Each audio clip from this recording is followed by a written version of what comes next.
Ako si Kat. Simula pagkabatay, niyakap ko na ang iba't ibang pangarap. Mahilig akong sumayaw tulad ng mama ko.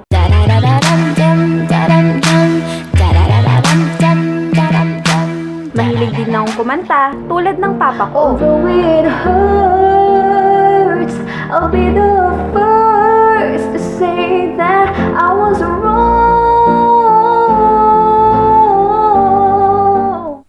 Nung kinder, gustong-gusto kong maging teacher dahil teacher ang mga tito at tita ko. Gusto ko ding mangibang bansa dahil nasa abroad ang mga pinsan at kaibigan ko. Nung elementary naman, gusto kong maging doktor dahil magdodoktor ang kuya ko. Pero hindi! Kailangan kong matutong magdesisyon para sa sarili ko at hindi dahil sa dikta ng ibang tao o dahil sa panggagaya lang. Hindi kailangan maging copycat habang buhay sa pag-abot sa pangarap. Ako si Kat at hindi na copycat.